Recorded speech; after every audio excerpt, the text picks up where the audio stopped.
Prime Minister Narendra Modi's Mann Ki Baat address listening. और संदेश किस विषय को लेकर मिली है? ये विषय ऐसा है जो इतिहास, वर्तमान और भविष्य तीनों से जुड़ा हुआ है। मैं बात कर रहा हूं देश को मिले नए प्रधानमंत्री संग्रहालय की। इस 14 अप्रैल को बाबा साहब आम्बेडकर की जन्म जयंती पर प्रधानमंत्री संग्रहालय का लोकार्पण हुआ है। इसे देश के नागरिकों के लिए खोल दिया गया है। एक श्रोता है श्रीमान सार्थक जी। सार्थक जी गुरुग्राम में रहते हैं और पहला मौका मिलते ही वो प्रधानमंत्री संग्रहालय देख आए हैं। सार्थक जी ने नमो ऐप पर जो संदेश मुझे लिखा है वह बहुत इंटरेस्टिंग है। उन्होंने लिखा है कि वो बरसों से न्यूज चैनल देखते हैं, अखबार पढ़ते हैं, सोशल मीडिया से भी कनेक्टेड हैं, इसलिए उन्हें लगता था कि उनकी जनरल नॉलेज काफी अच्छी होगी। लेकिन जब वे पीएम संग्रहालय गए तो उन्हें बहुत हैरानी हुई। उन्हें महसूस हुआ कि वे अपने देश और देश का नेतृत्व करने वालों के बारे में काफी कुछ जानते ही नहीं है। उन्होंने पीएम संग्रहालय की कुछ ऐसी चीजों के बारे में लिखा है जो उनकी जिज्ञासा को और बढ़ाने वाली थी। जैसे उन्होंने लाल बहादुर शास्त्री जी का वो चरखा देखकर बहुत खुशी हुई जो उन्हें ससुराल से उपहार में मिला था। उन्होंने शास्त्री जी की पासबुक भी देखी और यह भी देखा कि उनके पास कितनी कम बचत थी। सार्थक जी ने लिखा है कि उन्हें यह भी नहीं पता था कि मोरारजी भाई देसाई स्वतंत्रता संग्राम में शामिल होने से पहले गुजरात में डिप्टी कलेक्टर थे।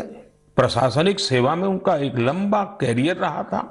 सार्थक जी चौधरी चरण सिंह जी के विषय में वो लिखते हैं कि उन्हें पता ही नहीं था कि जमींदारी उन्मूलन के क्षेत्र में चौधरी चरण सिंह जी का बहुत बड़ा योगदान था। इतना ही नहीं, वे आगे लिखते हैं जब लैंड रिफॉर्म के विषय में वहां मैंने देखा कि श्रीमान PV Narasimha Rao ji land reform के काम में बहुत गहरी रुचि लेते थे। सार्थक जी को भी इस म्यूजियम में आकर ही पता चला कि चंद्रशेखर जी ने 4000 किलोमीटर से अधिक पैदल चलकर ऐतिहासिक भारत यात्रा की थी। उन्होंने जब संग्रहालय में उन चीजों को देखा जो अटल जी उपयोग करते थे, उनके भाषणों को सुना तो वो गर्व से भर उठे थे। सार्थक जी ने यह भी बताया कि इस संग्रहालय में महात्मा गांधी, सरदार पटेल, डॉक्टर अंबेडकर, जयप्रकाश नारायण और हमारे प्रधानमंत्री पंडित जवाहरलाल नेहरू के बारे में भी बहुत ही रोचक जानकारियां हैं। साथियों, देश के प्रधानमंत्रियों के योगदान को याद करने के लिए आजादी के अमृत महोत्सव से अच्छा समय और क्या हो सकता है। देश के लिए यह गौरव की बात है कि आजादी का अमृत महोत्सव एक जन आंदोलन का रूप ले रहा है। इतिहास को लेकर लोगों की दिलचस्पी काफी बढ़ रही है और ऐसे में पीएम म्यूजियम युवाओं के लिए भी आकर्षण का केंद्र बन रहा है जो देश की अनमोल विरासत से उन्हें जोड़ रहा है। वैसे साथियों, जब म्यूजियम के बारे में आपसे इतनी बातें हो रही हैं तो मेरा मन किया कि मैं भी आपसे कुछ सवाल करूं। देखते हैं आपकी जनरल नॉलेज क्या कहती है, आपको कितनी जानकारी है। मेरे नौजवान साथियों, आप तैयार हैं? कागज कलम हाथ में ले लिया? अभी मैं आपसे जो पूछने जा रहा हूं, आप उनके उत्तर नमो ऐप या सोशल मीडिया पर #म्यूजियम क्विज के साथ शेयर कर सकते हैं और जरूर करें। मेरा आपसे आग्रह है कि आप इन सभी सवालों का जवाब जरूर दें। इससे देश भर के लोगों में म्यूजियम को लेकर दिलचस्पी और बढ़ेगी। क्या आप जानते हैं कि देश के किस शहर में एक प्रसिद्ध रेल म्यूजियम है जहां पिछले 45 वर्षों से लोगों को भारतीय रेल की विरासत देखने का मौका मिल रहा है? मैं आपको एक और क्लू देता हूं। आप यहां Fairy Queen, saloon of Prince of Wales से लेकर फायरलेस स्टीम लोकोमोटिव ये भी देख सकते हैं। क्या आप जानते हैं कि मुंबई में वो कौन सा म्यूजियम है जहां हमें बहुत ही रोचक तरीके से करेंसी का इवोल्यूशन देखने को मिलता है। यहां ईसा पूर्व 6ठी शताब्दी के सिक्के मौजूद हैं, तो दूसरी तरफ ई मनी भी मौजूद है। तीसरा सवाल, विरासत ए खालसा इस म्यूजियम से जुड़ा है। क्या आप जानते हैं यह म्यूजियम पंजाब के किस शहर में मौजूद है? पतंगबाजी में तो आप सबको बहुत आनंद आता ही होगा। अगला सवाल इसी से जुड़ा है। देश का एकमात्र काइट म्यूजियम कहां है? आइए मैं आपको क्लू देता हूं। यहां जो सबसे बड़ी पतंग रखी है उसका आकार 22 गुणा 16 फीट है। कुछ ध्यान आया?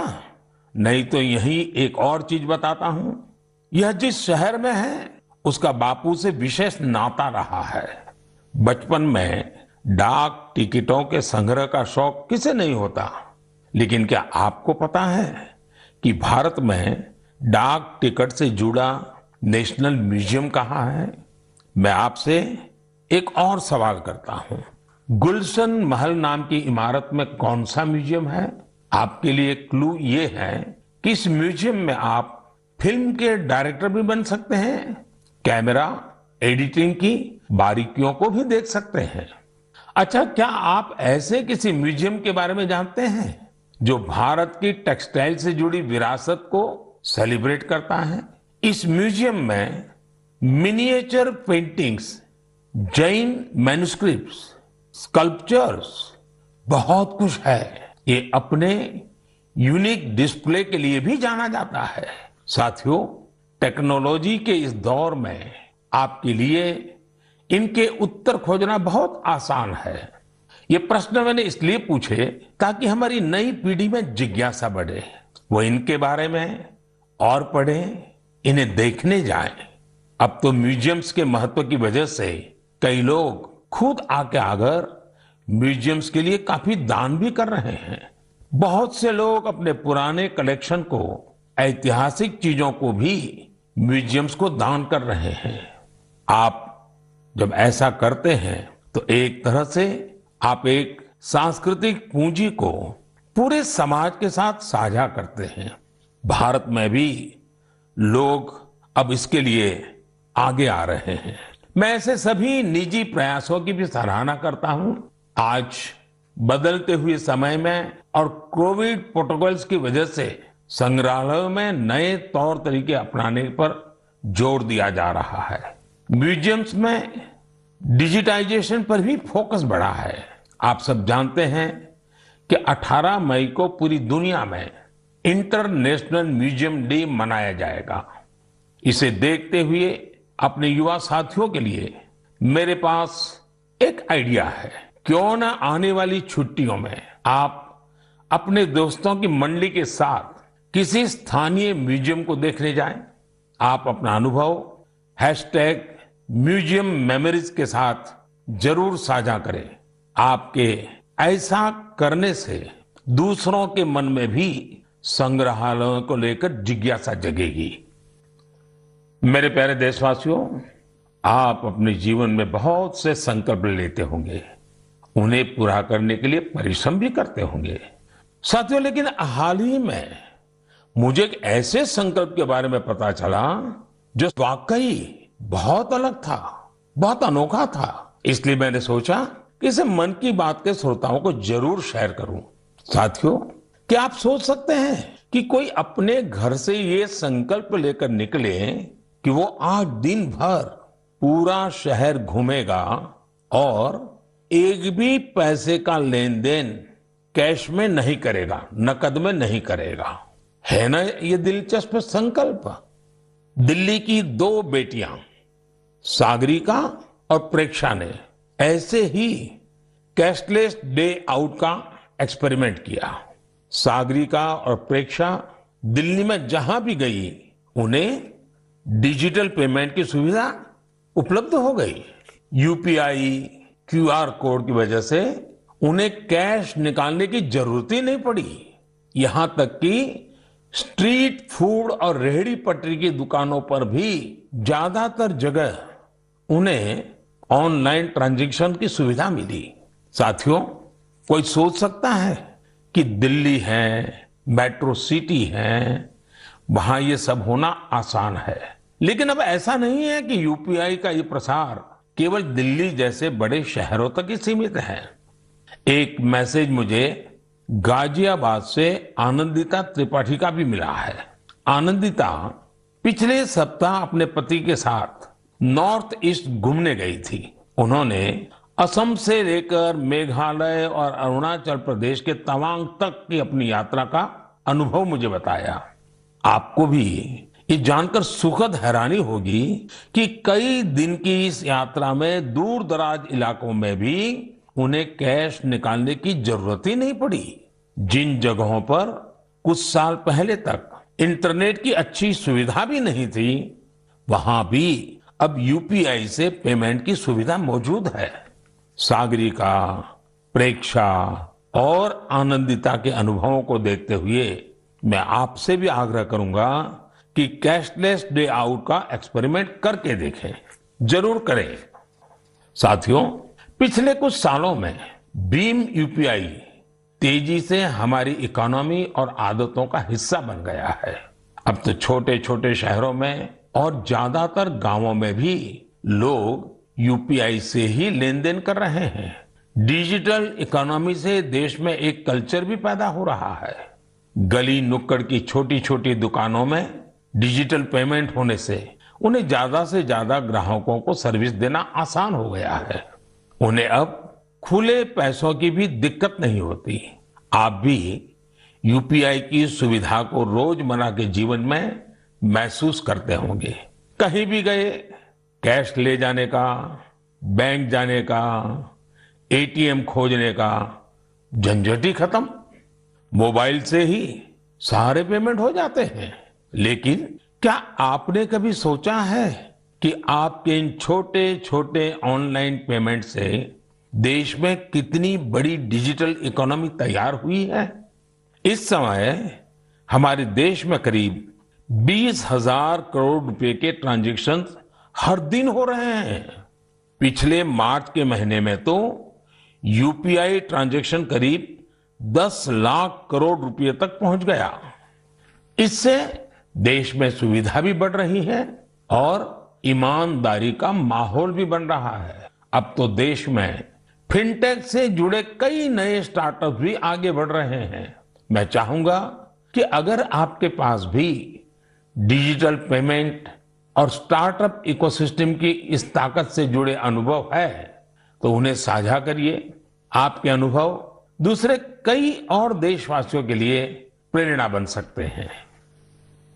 मेरे प्यारे देशवासियों, टेक्नोलॉजी की ताकत कैसे सामान्य लोगों का जीवन बदल रही है, ये हमें हमारे आसपास लगातार नजर आ रहा है।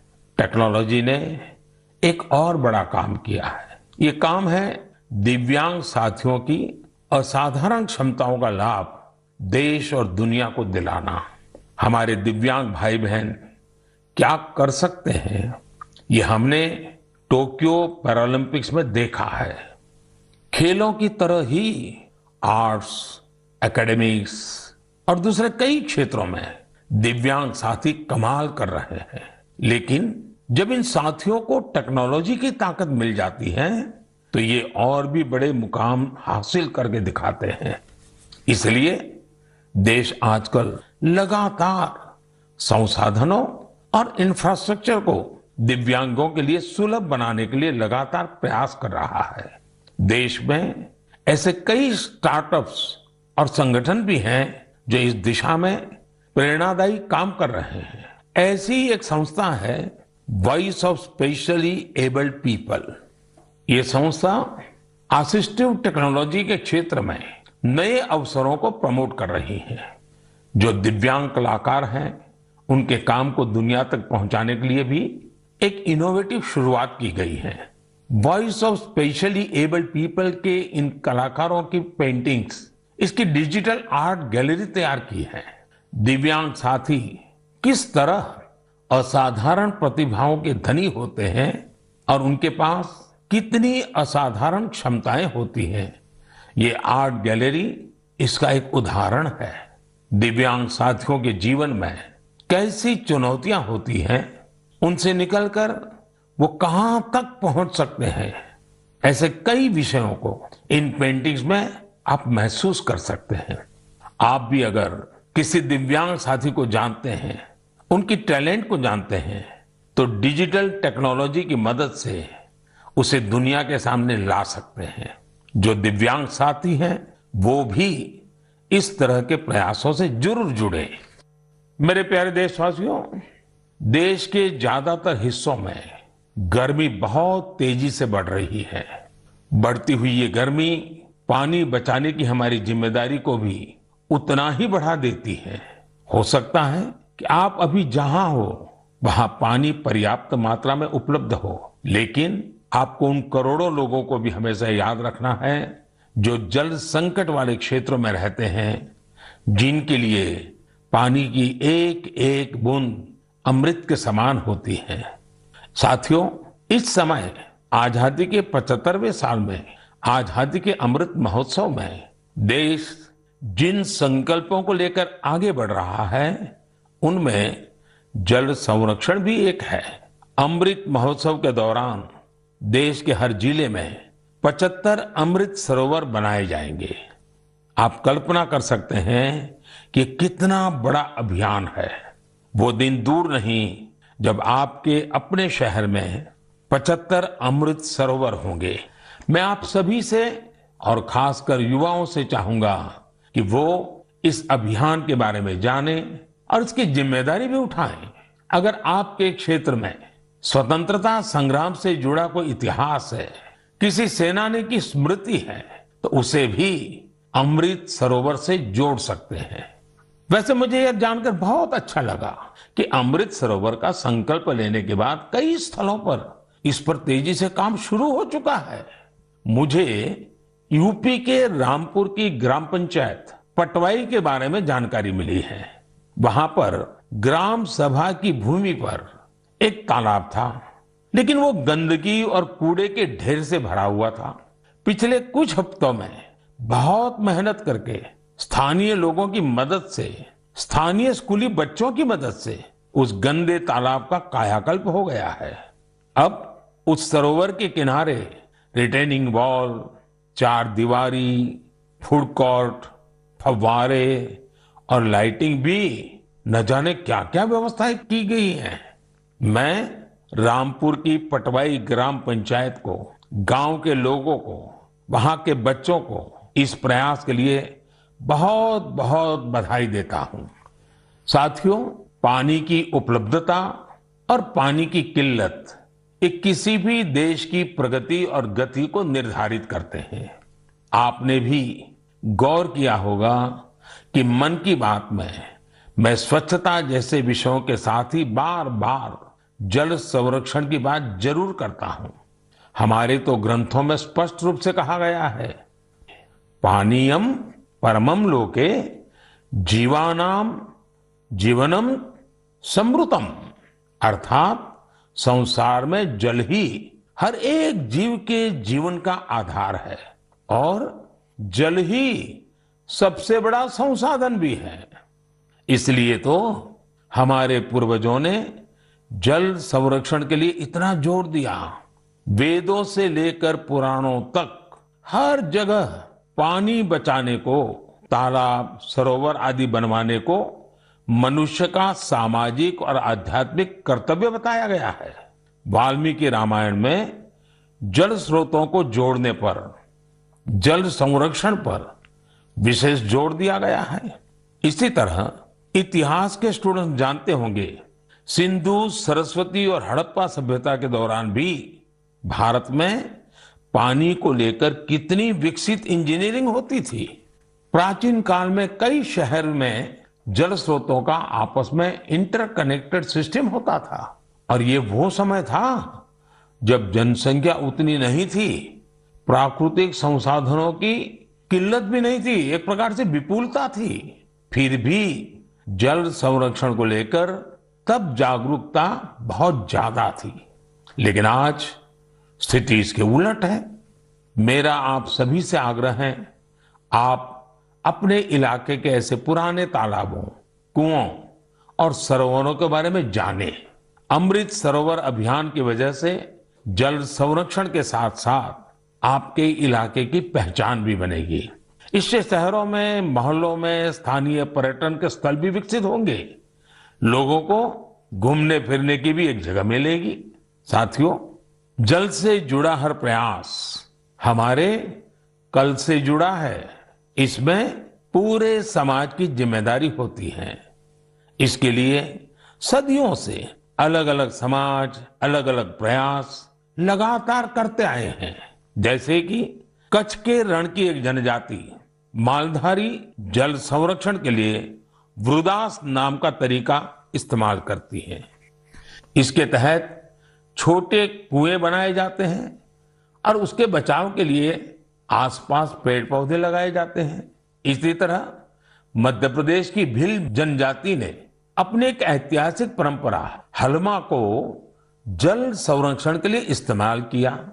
इस परंपरा के अंतर्गत इस जनजाति के लोग पानी से जुड़ी समस्याओं का उपाय ढूंढने के लिए एक जगह पर एकत्रित होते हैं। हलमा परंपरा से मिले सुझावों की वजह से इस क्षेत्र में पानी का संकट कम हुआ है और भूजल स्तर भी बढ़ रहा है। साथियों, ऐसे ही कर्तव्य का भाव अगर सबके मन में आ जाए तो जल संकट से जुड़ी बड़ी से बड़ी चुनौतियों का समाधान हो सकता है। आइए, आजादी के अमृत महोत्सव में हम जल संरक्षण और जीवन संरक्षण का संकल्प लें। हम बूंद बूंद जल बचाएंगे और हर एक जीवन बचाएंगे। मेरे प्यारे देशवासियों, आपने देखा होगा कि कुछ दिन पहले मैंने अपने युवा दोस्तों से, स्टूडेंट से परीक्षा पर चर्चा की थी। इस चर्चा के दौरान कुछ स्टूडेंट ने कहा कि उन्हें एग्जाम में गणित से डर लगता है। इसी तरह की बात कई विद्यार्थियों ने मुझे अपने संदेश में भी भेजी थी। उस समय ही मैंने ये तय किया था कि गणित, मैथमेटिक्स पर मैं इस बार के मन की बात में जरूर चर्चा करूंगा। साथियों, गणित तो ऐसा विषय है जिसे लेकर हम भारतीयों को सबसे ज्यादा सहज होना चाहिए। आखिर गणित को लेकर पूरी दुनिया के लिए सबसे ज्यादा शोध और योगदान भारत के लोगों ने ही तो दिया है। शून्य यानी जीरो की खोज और उसके महत्व के बारे में आपने खूब सुना भी होगा। अक्सर आप ये भी सुनते होंगे कि अगर जीरो की खोज न होती तो शायद हम दुनिया की इतनी वैज्ञानिक प्रगति भी न देख पाते। कैलकुलस से लेकर कंप्यूटर्स तक ये सारे वैज्ञानिक आविष्कार जीरो पर ही तो आधारित हैं। भारत के गणितज्ञों और विद्वानों ने यहां तक लिखा है कि यत् किंचित वस्तु तत्सर्वम, यत् किंचित वस्तु तत्सर्वम गणितेन बिना नहीं, गणितेन बिना नहीं। अर्थात इस पूरे ब्रह्मांड में जो कुछ भी है वो सब कुछ गणित पर ही आधारित है। आप विज्ञान की पढ़ाई को याद करिए तो इसका मतलब आपको समझ आ जाएगा। विज्ञान का हर प्रिंसिपल एक मैथमेटिकल फॉर्मूला में ही तो व्यक्त किया जाता है। न्यूटन के लॉज हो, आइंस्टाइन का फेमस इक्वेशन, ब्रह्मांड से जुड़ा सारा विज्ञान एक गणित ही तो है। अब तो वैज्ञानिक भी थियरी ऑफ एवरीथिंग की चर्चा करते हैं, यानी एक ऐसा सिंगल फॉर्मूला जिससे ब्रह्मांड की हर चीज को अभिव्यक्त किया जा सके। गणित के सहारे वैज्ञानिक समझ के इतने विस्तार की कल्पना हमारे ऋषियों ने हमेशा से की है। हमने अगर शून्य का आविष्कार किया तो साथ ही अनंत यानी इन्फिनिट को भी एक्सप्रेस किया है। सामान्य बोलचाल में जब हम संख्याओं और नंबर्स की बात करते हैं तो मिलियन, बिलियन और ट्रिलियन तक बोलते और सोचते हैं, लेकिन वेदों में और भारतीय गणित में ये गणना बहुत आगे तक जाती है। हमारे यहाँ एक बहुत पुराना श्लोक प्रचलित है, एकम दशम शतम चैव सहस्त्रम अयुतम तथा लक्षम च न्यूतम चैव कोटि ही अर्बुदम एव च वृंदम खर्वो निखर्व च शंख पद्म च सागर अंत्यम मध्यम परार्ध च 10 वृद्धा यथाक्रमम। इस श्लोक में संख्याओं का ऑर्डर बताया गया है, जैसे कि 1, 10, 100, 1000 और अयूत, लाख, नियूत और कोटि यानी करोड़। इसी तरह यह संख्या जाती है शंख, पद्म और सागर तक। एक सागर का अर्थ होता है कि 10 की पावर 57। यही नहीं, इसके आगे भी ओग और महोग जैसी संख्याएं होती हैं। एक महोग होता है 10 की पावर 62 के बराबर, यानी एक के आगे 62 शून्य, 62 जीरो।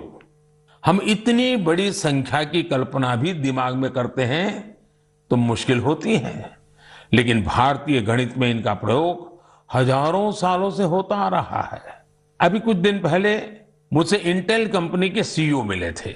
उन्होंने मुझे एक पेंटिंग दी थी, उसमें भी वामन अवतार के जरिए गणना या माप की ऐसी ही एक भारतीय पद्धति का चित्रण किया गया था। इंटेल का नाम आया तो कंप्यूटर आपके दिमाग में अपने आप आ गया होगा। कंप्यूटर की भाषा में आपने बाइनरी सिस्टम के बारे में भी सुना होगा, लेकिन क्या आपको पता है कि हमारे देश में आचार्य पिंगला जैसे ऋषि हुए थे जिन्होंने बाइनरी की कल्पना की थी। इसी तरह आर्यभट्ट से लेकर के रामानुजन जैसे गणितज्ञों तक गणित के कितने ही सिद्धांतों पर हमारे यहाँ काम हुआ है। साथियों, हम भारतीयों के लिए गणित कभी मुश्किल विषय नहीं रहा। इसका एक बड़ा कारण हमारी वैदिक गणित भी है। आधुनिक काल में वैदिक गणित का श्रेय जाता है श्री भारती कृष्ण तीर्थ जी महाराज को। उन्होंने कैलकुलेशन के प्राचीन तरीकों को रिवाइव किया और उसे वैदिक गणित नाम दिया। वैदिक गणित की सबसे खास बात यह थी कि इसके जरिए आप कठिन से कठिन गणनाएं पलक झपकते ही मन में ही कर सकते हैं। आजकल तो सोशल मीडिया पर वैदिक गणित सीखने और सिखाने वाले ऐसे कई युवाओं के वीडियोस भी आपने देखे होंगे। साथियों, आज मन की बात में वैदिक गणित सिखाने वाले एक ऐसे ही साथी हमारे साथ भी जुड़ रहे हैं। ये साथी हैं कोलकाता के गौरव टेकरीवाल जी, और वो पिछले 2-2.5 दशक से वैदिक मैथमेटिक इस मूवमेंट को बड़े समर्पित भाव से आगे बढ़ा रहे हैं। आइए उनसे ही कुछ बातें करते हैं। गौरव जी, नमस्ते। नमस्ते सर। मैंने सुना है कि आप वैदिक मैथ्स के लिए काफी रुचि रखते हैं, बहुत कुछ करते हैं। तो पहले तो मैं आपके विषय में कुछ जानना चाहूंगा और बाद में इस विषय में आपकी रुचि कैसे है, जरा मुझे बताइए। सर, मैं 20 साल पहले जब बिजनेस स्कूल के लिए अप्लाई कर रहा था तो उसकी कॉम्पिटिटिव एग्जाम होती थी जिसका नाम है कैट। उसमें बहुत सारे गणित के सवाल आते थे जिसको कम समय में करना पड़ता था। तो मेरी माँ ने मुझे एक बुक लाकर दिया जिसका नाम था वैदिक गणित। स्वामी श्री भारती कृष्ण तीर्थ जी महाराज ने वो बुक लिखी थी और उसमें उन्होंने 16 सूत्र दिए थे जिसमें गणित बहुत ही सरल और बहुत ही तेज हो जाता था। जब मैंने वो पढ़ा तो मुझे बहुत प्रेरणा मिली और फिर मेरी रुचि जागृत हुई मैथमेटिक्स में। मुझे समझ में आया कि ये सब्जेक्ट जो भारत की देन है, जो हमारी धरोहर है, उसको विश्व के कोने कोने में पहुंचाया जा सकता है। तब से मैंने इसको एक मिशन बनाया कि वैदिक गणित को विश्व के कोने कोने में पहुंचाया जाए, क्योंकि गणित की डर सर हर जन को सताती है और वैदिक गणित से सरल और क्या हो सकता है। गौरव जी, कितने सालों से आप इसमें काम कर रहे हैं? मुझे आज हो गए करीबन 20 साल सर, मैं उसमें ही लगा हुआ हूँ। और अवेयरनेस के लिए क्या करते हैं, क्या क्या प्रयोग करते हैं, कैसे जाते हैं लोगों के पास? हम लोग स्कूल्स में जाते हैं, हम लोग ऑनलाइन शिक्षा देते हैं। हमारी संस्था का नाम है वैदिक मैथ्स फोरम इंडिया। उस संस्था के तहत हम लोग इंटरनेट के माध्यम से 24 घंटे वैदिक मैथ्स पढ़ाते हैं सर। गौरव जी, आप तो जानते हैं मैं लगातार बच्चों के साथ बातचीत करना पसंद भी करता हूं और मैं अवसर ढूंढता रहता हूं, और एग्जाम वॉरियर से तो मैं बिल्कुल एक प्रकार से मैंने उसको इंस्टीट्यूशनलाइज कर दिया है। और मेरा भी अनुभव है कि ज्यादातर जब बच्चों से बात करता हूं तो गणित का नाम सुनते ही वो भाग जाते हैं। और तो मेरी कोशिश यही है कि ये बिना कारण जो एक हाव पैदा हुआ है उसको निकाला जाए, ये डर निकाला जाए। और छोटी छोटी टेक्निक जो परंपरा से है, क्योंकि भारत गणित के विषय में कोई नया नहीं है, शायद दुनिया में पुरातन परंपराओं में भारत के पास गणित की परंपरा रही है। तो एग्जाम वॉरियर को डर निकालना है तो आप क्या कहेंगे उनको?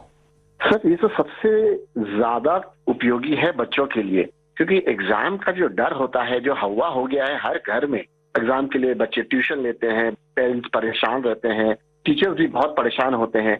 तो वैदिक गणित से ये सब छू मंतर हो जाता है। इस साधारण गणित की अपेक्षा में वैदिक गणित 1500% तेज है और इससे बच्चों में बहुत कॉन्फिडेंस आता है और दिमाग भी तेजी से चलता है। जैसे हम लोग वैदिक गणित के साथ योग भी इंट्रोड्यूस किए हैं, जिससे कि बच्चे अगर चाहे तो आंख बंद कर भी कैलकुलेशन कर सकते हैं वैदिक गणित पद्धति के द्वारा।